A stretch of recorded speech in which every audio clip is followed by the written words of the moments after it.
This training video will demonstrate the proper techniques for grouting of API and other types of pump bases. Several types of Chockfast grouting materials may be used for grouting pump bases. However, this video will show the use of Chockfast Red.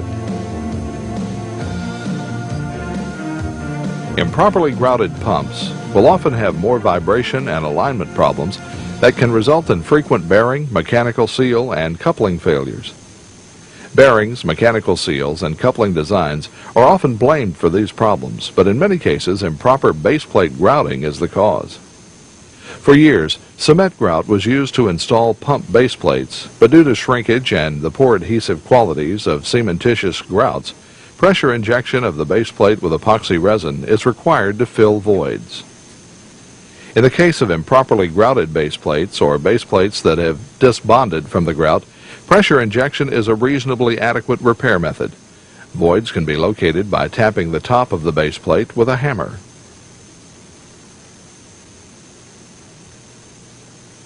After locating the voids, drill and tap 2 holes through the top of the baseplate at opposite ends of the void area.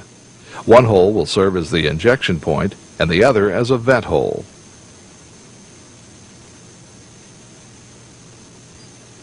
Using a handheld grease gun, fill the voids with the blended Fast pressure injection material or Chockfast Red resin and hardener.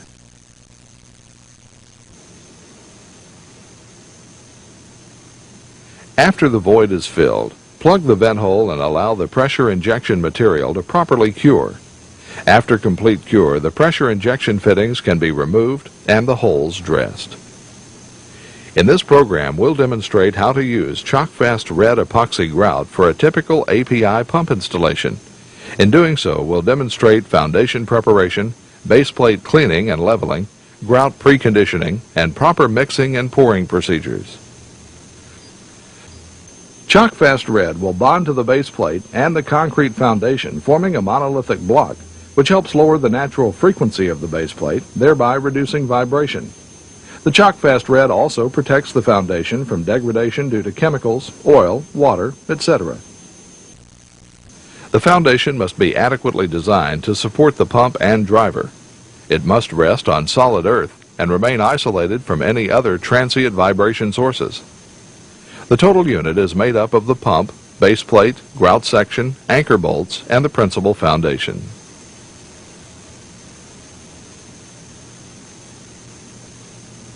The top surface of the concrete foundation must be chipped down in order to remove any laitance and to expose a minimum of 50% of the coarse aggregate in the concrete. This is accomplished by using a small chipping gun.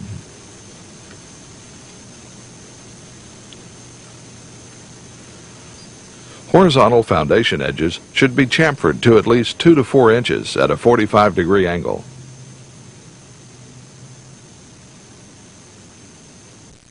The foundation must be clean, dry, and free of any contaminants such as water, oil, grease, concrete dust, etc. that could affect the bond of the Chockfast Red to the foundation.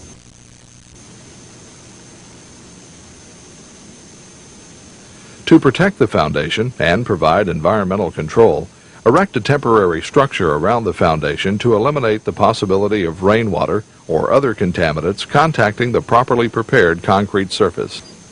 This temporary enclosure is very important in the case of extreme cold or hot ambient temperatures. If the ambient temperature is below 65 degrees Fahrenheit, then it is necessary to heat the surrounding area, and likewise during the hot summer months to prevent the sun from providing excess heat to the foundation and pump baseplate during the grout pour and while the grout is curing. Now we turn our attention to the baseplate, which has been stored outside for some time. As can be seen, it needs attention. The procedures that follow also apply for regrouting of existing pump baseplates.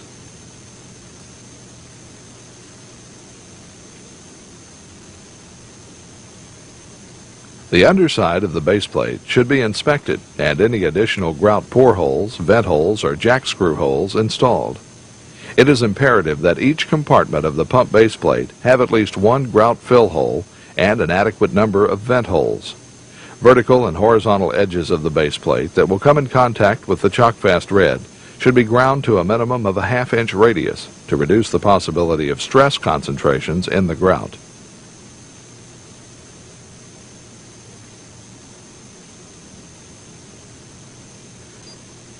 The underside of the base plate should be sandblasted to white metal in order to ensure a proper bond to the epoxy grout.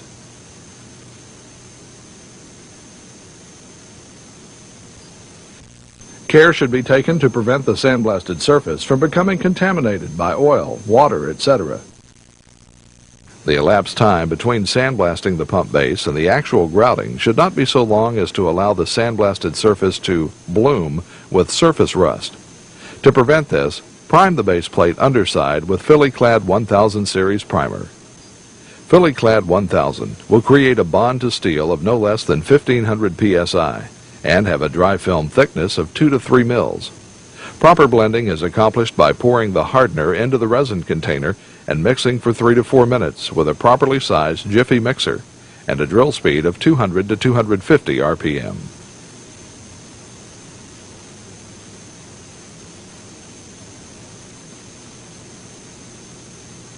Pour the blended Philly-Clad 1000 into the spray rig and coat the entire underside of the pump base.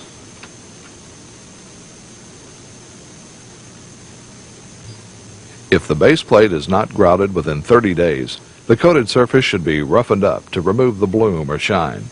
The surface should be clean and dry prior to grouting.